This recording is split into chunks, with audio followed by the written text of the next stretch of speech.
Imagine this. You wake up one morning, the sunlight streaming through your window, the world outside humming with its usual rhythm. You stretch, yawn, and prepare for the day ahead, just like any other. But as you step into the world, something feels off. You can't quite place it, but there's a gnawing sensation in your chest, a quiet unease that whispers, "Is this really you?" You brush it off, as you always do, and go about your day, smiling at strangers, nodding in agreement, saying yes when you mean no, and swallowing your frustrations with a polite laugh.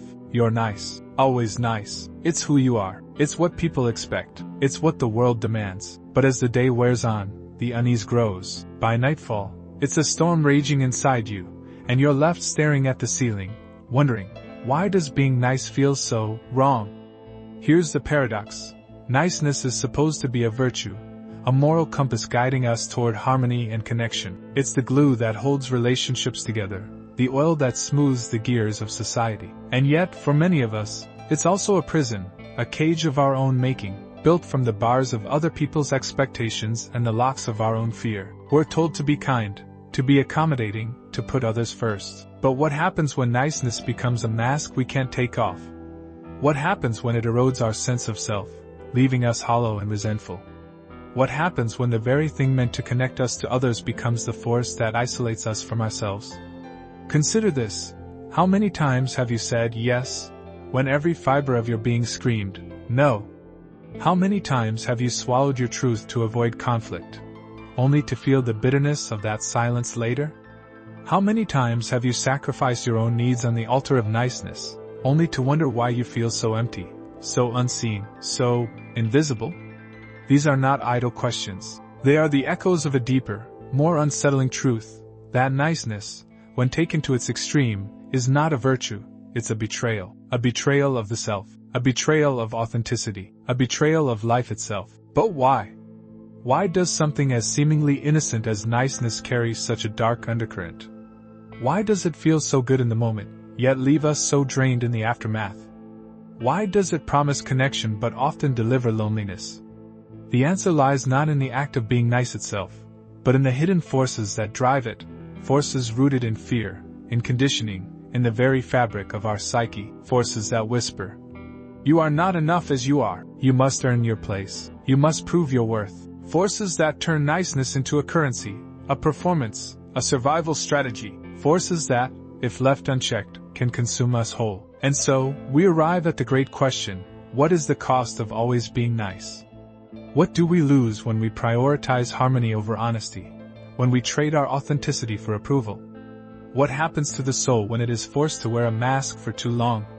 These are not easy questions to answer, but they are essential, because beneath the surface of every polite smile, every suppressed emotion, every act of self-sacrifice, there is a deeper truth waiting to be uncovered. A truth about who we are, what we value, and what it means to truly connect, not just with others, but with ourselves. As you sit with these questions, feel the weight of them. Let them unsettle you. Let them challenge you. Because this is not just about niceness. This is about identity. This is about freedom. This is about the very essence of what it means to be human. And as we peel back the layers of this paradox, as we delve into the psychological and philosophical roots of this hidden problem, you may find that the answers are not what you expect. You may find that the path to true connection lies not in always being nice, but in something far more radical, far more liberating, far more real. But we're getting ahead of ourselves. First, we must confront the hidden problem at the heart of niceness, the forces that shape it, the fears that fuel it,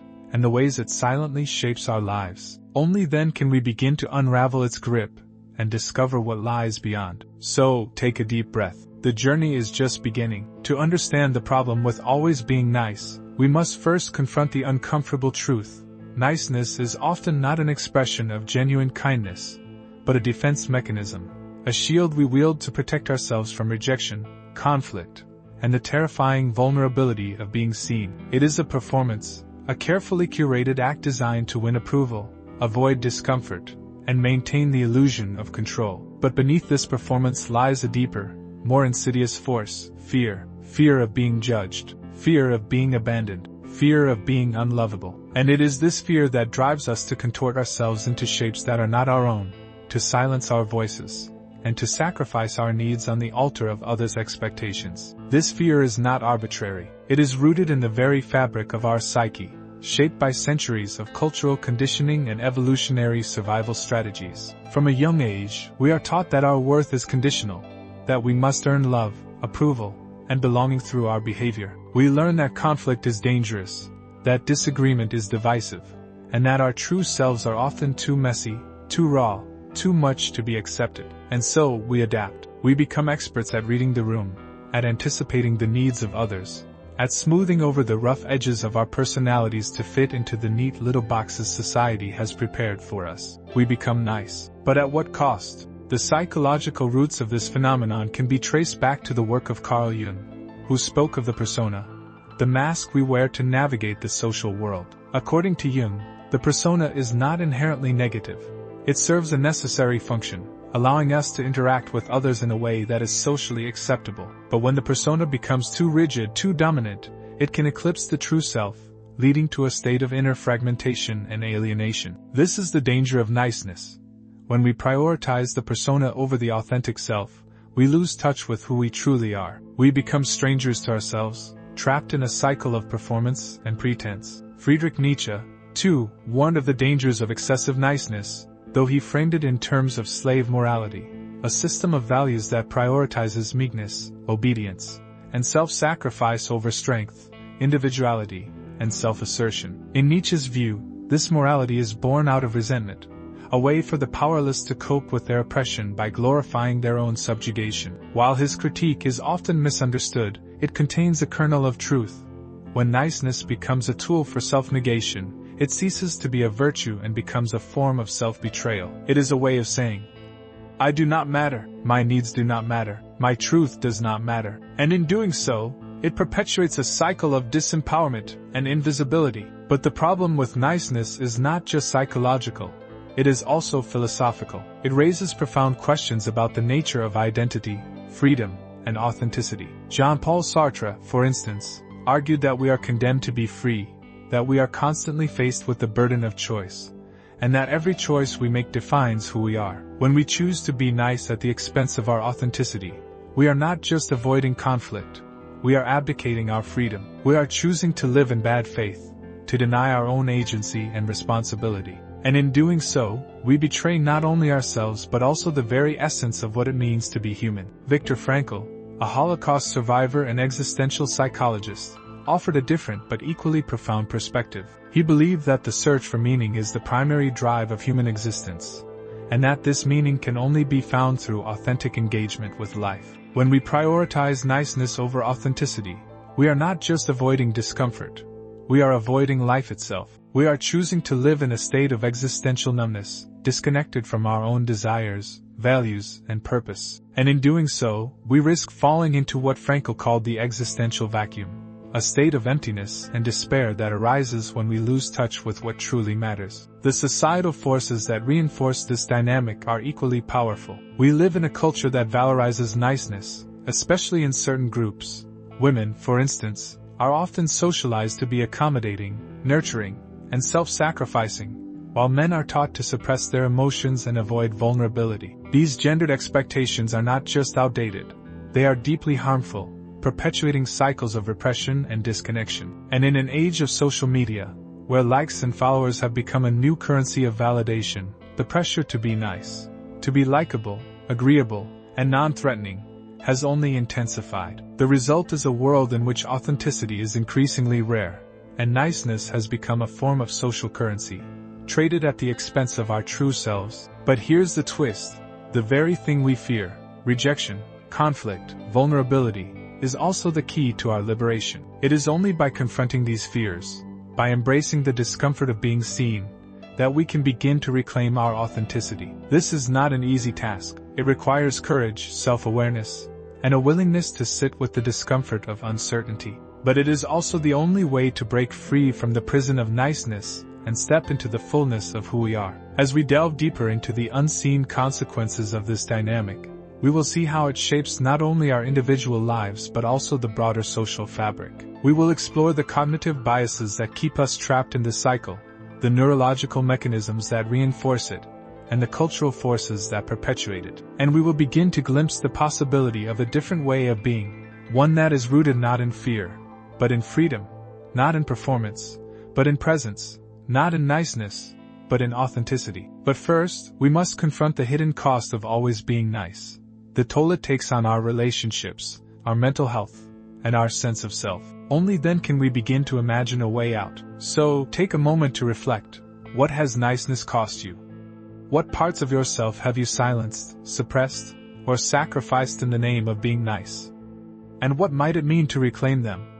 The answers may not come easily, but they are essential, because the journey to authenticity begins with a single, radical act: the willingness to see ourselves as we truly are. The cost of always being nice is not always visible. It doesn't announce itself with dramatic breakdowns or public confrontations. Instead, it seeps into the cracks of our lives, quietly eroding our sense of self, our relationships, and our ability to engage with the world authentically. It's a slow burn, a silent thief that steals our vitality, our voice, and our capacity for true connection. And because its effects are so subtle, so insidious, we often don't realize the toll it's taking until it's too late. Let's start with the personal. When we prioritize niceness over authenticity, we create a rift within ourselves, a disconnect between who we are and who we present to the world. This inner fragmentation is not just emotionally exhausting, it's psychologically damaging. Research in psychology has shown that suppressing our true thoughts and feelings, a phenomenon known as emotional inhibition,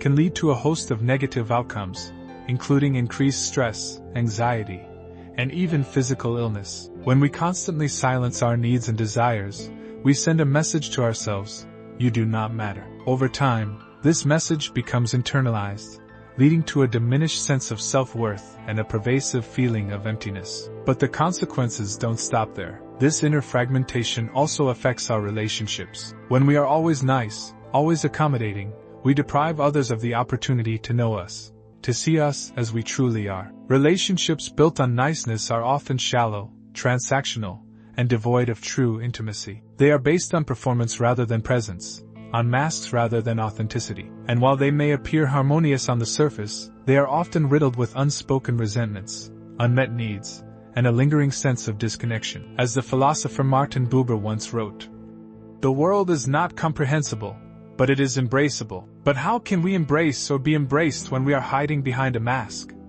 The societal consequences are equally profound. When niceness becomes the default mode of interaction, it creates a culture of superficiality, a world in which conflict is avoided at all costs, difficult conversations are swept under the rug, and true progress is stifled. This is particularly evident in the workplace, where the pressure to be agreeable and non-confrontational often leads to groupthink, a phenomenon in which the desire for harmony overrides critical thinking and innovation. In such environments, dissenting voices are silenced, creativity is stifled, and the status quo is perpetuated, even when it is harmful or unsustainable. But perhaps the most insidious consequence of always being nice is the way it perpetuates cycles of inequality and oppression. Niceness, when wielded as a tool of compliance, can be a powerful enabler of systemic injustice. Consider, for example, the way women and marginalized groups are often expected to be polite, accommodating, and non-threatening in order to be accepted or taken seriously. This expectation not only reinforces existing power structures but also places an undue burden on those who are already marginalized,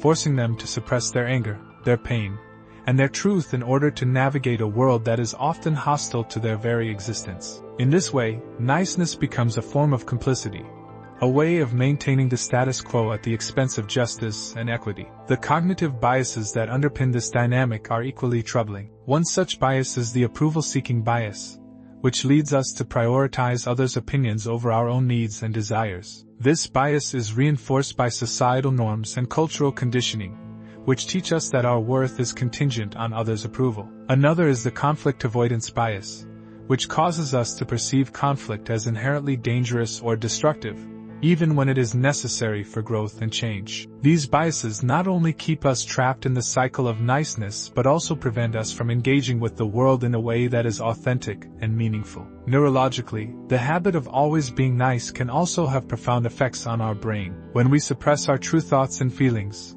we activate the brain's stress response, flooding our bodies with cortisol and other stress hormones. Over time, this chronic stress can lead to a host of negative outcomes, including anxiety, depression, and even physical illness. Conversely, when we express our true selves, when we speak our truth, set boundaries, and assert our needs, we activate the brain's reward system, releasing dopamine and other feel-good chemicals that promote well-being and resilience. In other words, authenticity is not just good for the soul, it's good for the brain. And yet, despite these consequences, the habit of always being nice is incredibly difficult to break. This is partly because it is so deeply ingrained in our psyche, but also because it is often reinforced by the people around us. When we begin to assert ourselves, to set boundaries, to say no, we are often met with resistance, with confusion, anger, or even rejection. This can be incredibly disorienting, especially if we have spent our lives equating niceness with safety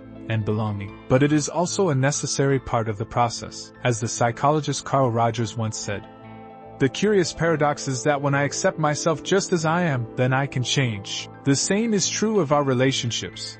When we stop trying to be nice and start trying to be real, we create the conditions for deeper, more authentic connections. But how do we get there? How do we break free from the cycle of niceness and step into the fullness of who we are? The answer lies not in rejecting niceness altogether, but in redefining it, in shifting from a niceness rooted in fear and compliance to a kindness rooted in authenticity and compassion. This is not an easy task, but it is a necessary one. And as we begin to explore the path to liberation, we will discover that the rewards far outweigh the risks. So, take a moment to reflect. What has niceness cost you? What relationships have suffered because of it? What opportunities have you missed? And what might it mean to reclaim your voice, your truth, yourself? The answers may not come easily, but they are essential, because the journey to authenticity is not just about breaking free from the prison of niceness. It's about stepping into the fullness of who you are, and discovering, perhaps for the first time, what it means to truly live. The next section will explore how to break free from this cycle, how to rebel against the tyranny of niceness, and reclaim your authenticity. But first, let the weight of these consequences sink in. Let them unsettle you. Let them challenge you. Because the path to freedom begins with a single, radical act. The willingness to see the cost of always being nice, and to decide that it is a price you are no longer willing to pay. The rebellion against always being nice begins with a single, radical realization. You do not owe the world your silence. You do not owe anyone your compliance, your suppression, or your self-betrayal. This realization is not just a thought. It is a seismic shift in how you see yourself and your place in the world. It is the moment you stop asking, "What do they want from me?" and start asking, "What do I want from myself?" It is the moment you stop living for others and start living for you. But how do you get there? How do you break free from the deeply ingrained habit of niceness and step into the fullness of your authenticity?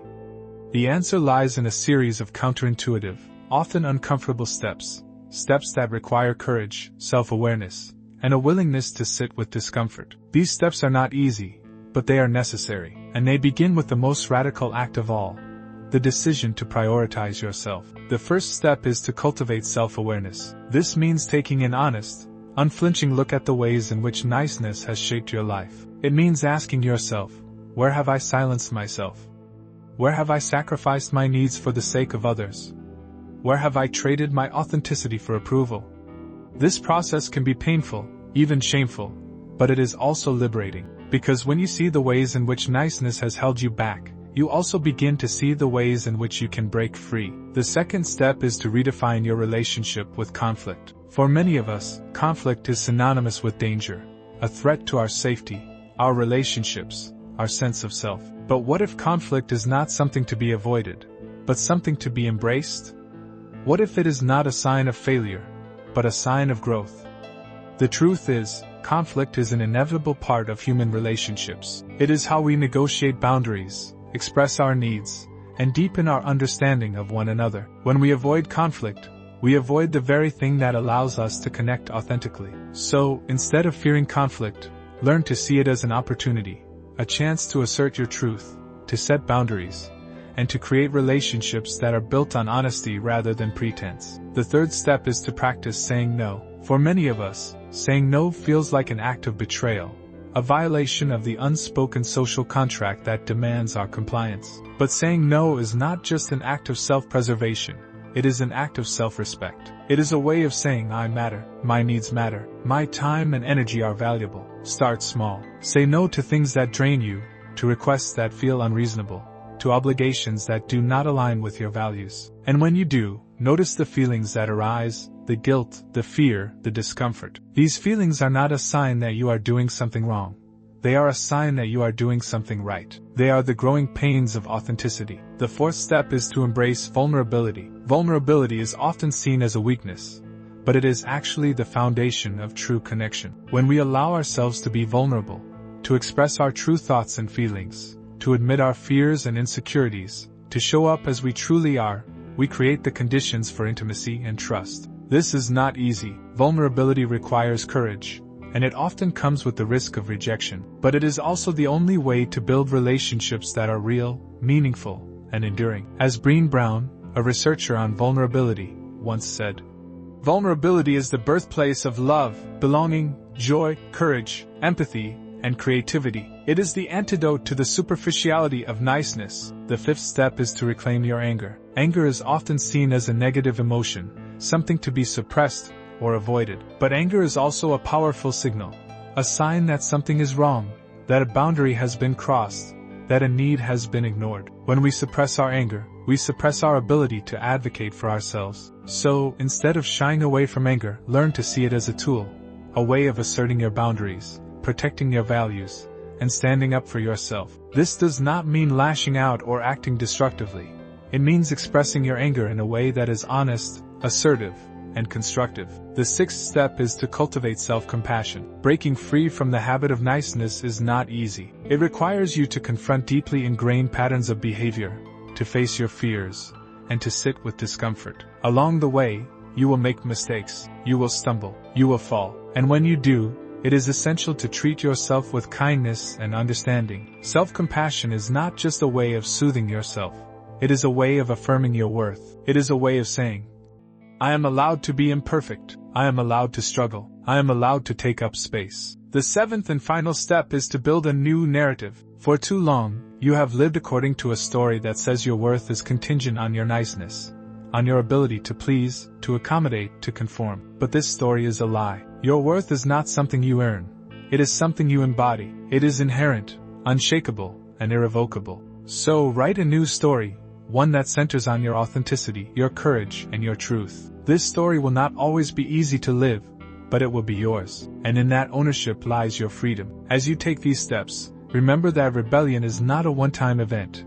It is a daily practice. It is the choice to show up as you are, to speak your truth, and to prioritize your needs, even when it is uncomfortable, even when it is scary, even when it is met with resistance. It is the choice to stop living for others and start living for you. And as you make this choice, you will begin to notice something extraordinary. The world does not end. The people who truly care about you will stay. The relationships that are built on authenticity will deepen, and the ones that are not will fall away, making space for something new, something real, something true. This is the power of rebellion. It is not just a rejection of niceness. It is an affirmation of life, a declaration that you are here, you are real, and you matter. But the journey does not end here. There is one final, most powerful realization waiting for you. A truth so profound it will redefine how you see yourself, your relationships, and the world. This truth is the key to your liberation, the culmination of everything you have learned and everything you have become. And it is waiting for you in the final section. So, take a deep breath. The hardest part is over. The best part is yet to come. The ultimate truth is this: you are not here to be nice. You are here to be real. This realization is not just a shift in perspective. It is a revolution in how you understand yourself and your place in the world. It is the moment you stop seeing niceness as a virtue and start seeing it for what it truly is: a mask, a performance, a barrier to the fullness of life. And it is the moment you realize that the only way to truly connect, to truly live, is to remove that mask and step into the raw, unfiltered truth of who you are. This truth is not easy to accept. It requires you to let go of the belief that your worth is tied to your ability to please others. It requires you to confront the fear that you will be rejected, abandoned, or unloved if you stop being nice. And it requires you to embrace the discomfort of being seen, not as the polished, agreeable version of yourself, but as the messy, imperfect, gloriously human being you truly are. But once you accept this truth, everything changes. Because the moment you stop trying to be nice and start trying to be real, you discover something extraordinary. You are enough. Not because of what you do or how you act, but because of who you are. And that is enough. This realization is not just a personal epiphany. It is a philosophical revelation. It echoes the teachings of existentialist thinkers like Jean-Paul Sartre and Viktor Frankl, who argued that the search for meaning is the central task of human existence. According to Sartre, we are condemned to be free. That is, we are constantly faced with the burden of choice, and every choice we make defines who we are. When we choose to be nice at the expense of our authenticity, we are not just avoiding conflict, we are abdicating our freedom. We are choosing to live in bad faith, to deny our own agency and responsibility. But when we choose to be real, we are embracing our freedom. We are choosing to live authentically, to take responsibility for our choices, and to create meaning in our lives. Frankl, too, believed that the search for meaning is the primary drive of human existence. But he also believed that this meaning can only be found through authentic engagement with life. When we prioritize niceness over authenticity, we are not just avoiding discomfort. We are avoiding life itself. We are choosing to live in a state of existential numbness, disconnected from our own desires, values, and purpose. But when we choose to be real, we are choosing to engage with life, to embrace its challenges, its joys, and its uncertainties. And in doing so, we discover that the meaning we seek has been within us all along. This realization also has profound implications for our relationships. When we stop trying to be nice and start trying to be real, we create the conditions for true connection. Because true connection is not based on performance or pretense. It is based on authenticity. It is the willingness to show up as we are, to express our true thoughts and feelings, and to see and be seen in return. This kind of connection is not always easy. It requires vulnerability, courage, and a willingness to sit with discomfort. But it is also the only kind of connection that is real, meaningful, and enduring. And here's the paradox. When we stop trying to be nice and start trying to be real, we often find that we become kinder, not the performative, people-pleasing kind of kindness that is rooted in fear and compliance, but the genuine, compassionate kind of kindness that is rooted in authenticity and love. This is because authenticity is the foundation of true kindness. When we are authentic, we are able to see others as they truly are, not as objects to be pleased or problems to be solved, but as human beings with their own struggles, desires, and truths. And in seeing them, we are able to connect with them, not out of obligation or fear, but out of genuine care and understanding. This is the ultimate truth, that the only way to truly connect, to truly live, is to be real. It is to remove the mask of niceness and step into the raw, unfiltered truth of who you are. It is to embrace your imperfections, your vulnerabilities, your humanity. And it is to recognize that you are enough, not because of what you do or how you act, but because of who you are. And that is enough. As you sit with this truth, let it sink in. Let it unsettle you. Let it challenge you. Because this is not just a realization. It is a call to action. It is an invitation to step into the fullness of who you are, to live authentically, to connect deeply, and to create a life that is true to your values, your desires, and your purpose. It is an invitation to stop living for others and start living for you. And as you take this step, remember that you are not alone. You are part of a larger human story, a story of struggle, of growth, of transformation. And in embracing your authenticity, you are not just changing your own life. You are contributing to this story. You are showing others that it is possible to break free from the prison of niceness, to step into the fullness of who they are, and to live a life that is true, meaningful, and real. So, take a deep breath. The journey is not over, but you have everything you need to continue. You have the courage to be real, the wisdom to see the truth, and the strength to live it. And as you do, you will discover that the world is not just a place to survive, but a place to thrive.